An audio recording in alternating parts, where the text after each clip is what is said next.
Hello, it's the 22nd of October. I'm Paul Anderson-Walsh and this is Renew Every Morning. Welcome back.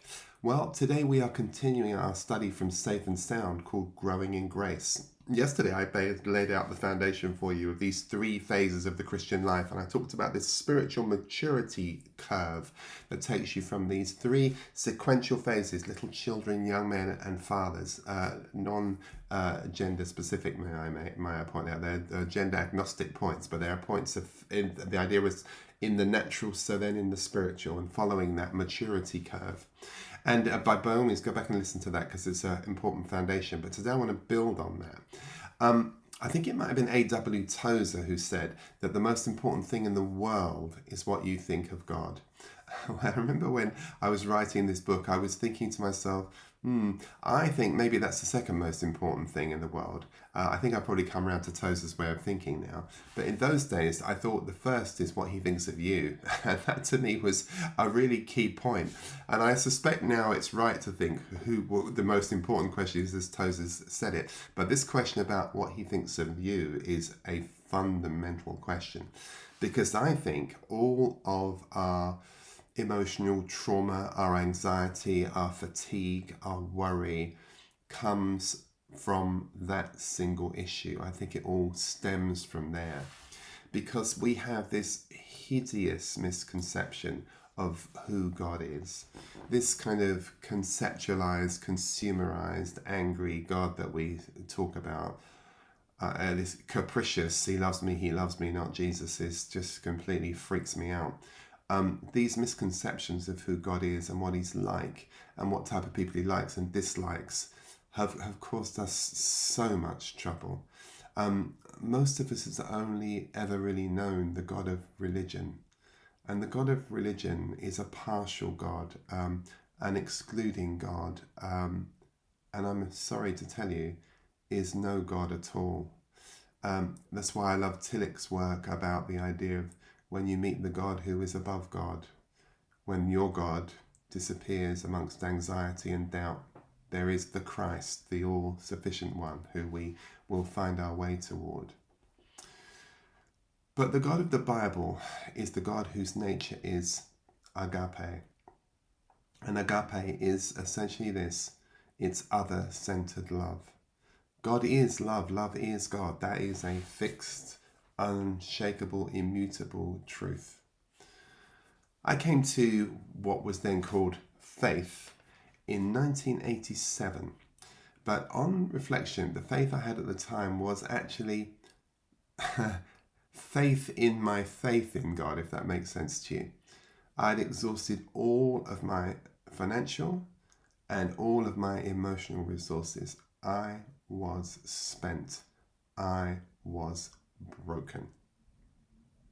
At 27 years of age, I was undone. For reasons that I won't bore you with here, I was a single parent. I was raising 4 children under the age of 8 years of age. I was juggling my father-cum-mother role while trying to maintain a business, and I wasn't doing very well in either of those occupations. I was useless at both of them. I was anxious about the future, terribly. I was rueful about the past, and I was clueless about the present.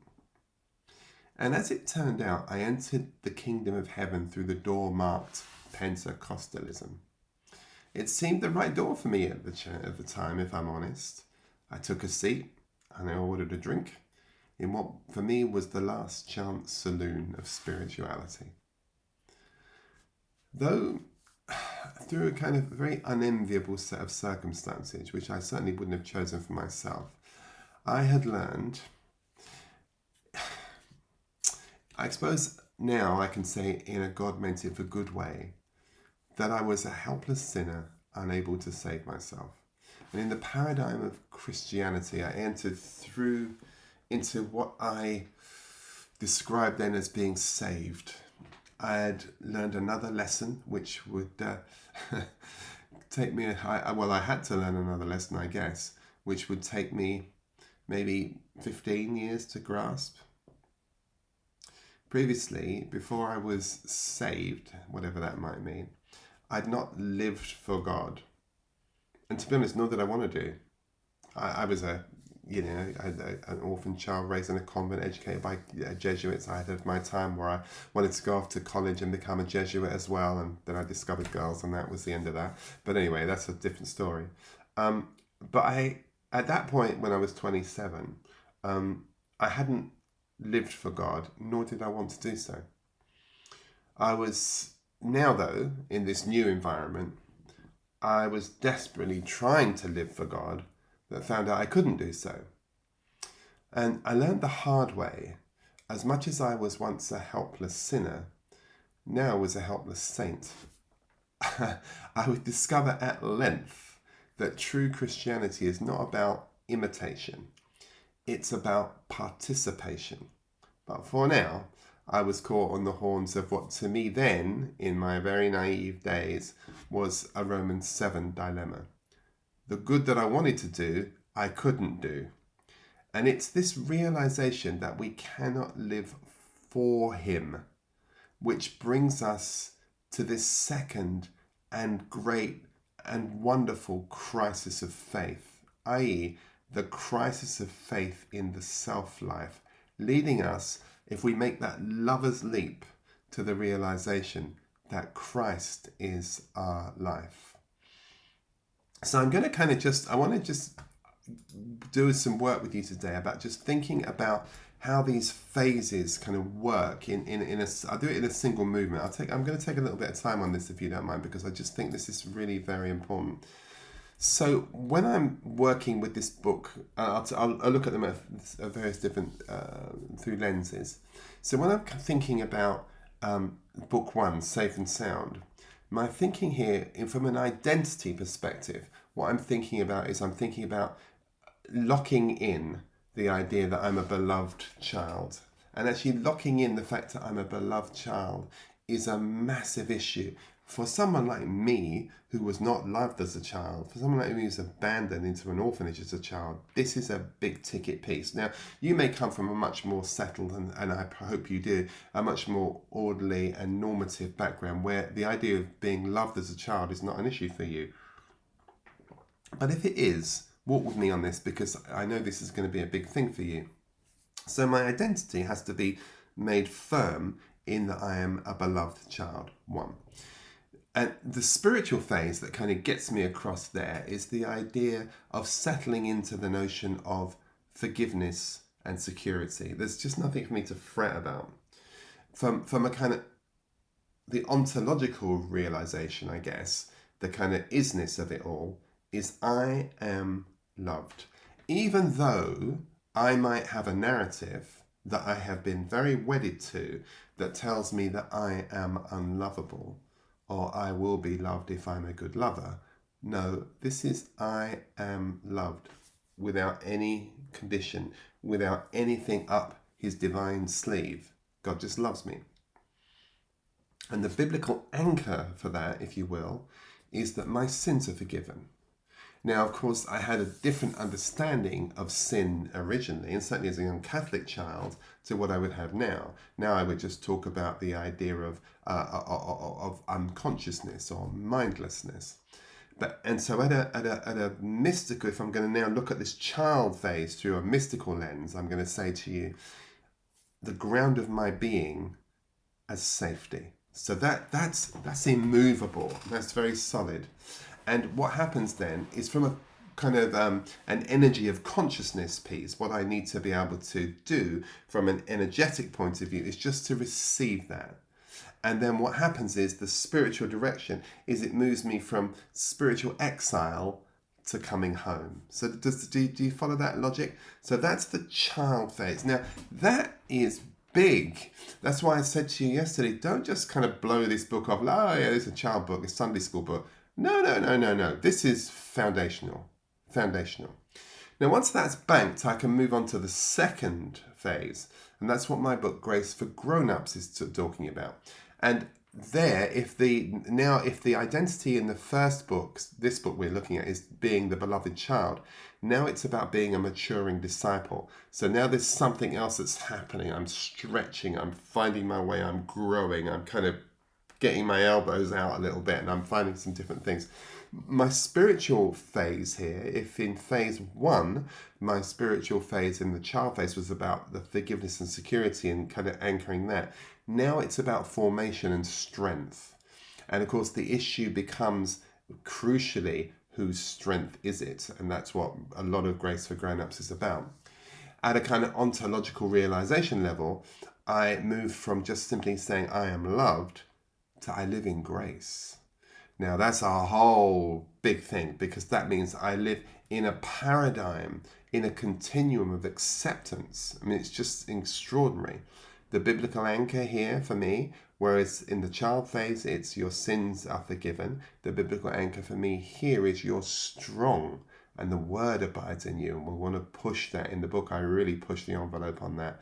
And then in the mystical lens, the idea here is about moving from the ground of my being to essentially what becomes a sort of fire of transformation as growth.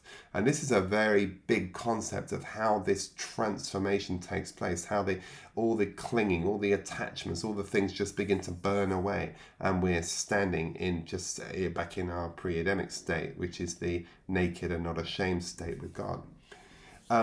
I suppose if the lens of if I was going to apply a lens of inclusion to the first phase, I would say the lens would be the lens of belonging.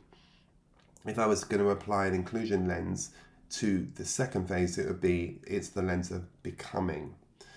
And then the energy in this phase is about responding. So if you like, the first phase, the energy was about receiving this truth, and now this is about responding to this truth. And so I move from the first spiritual direction, where I'm moving from exile to home, and now I'm moving in a new direction, which is from formation to flow. So those distinctions are important.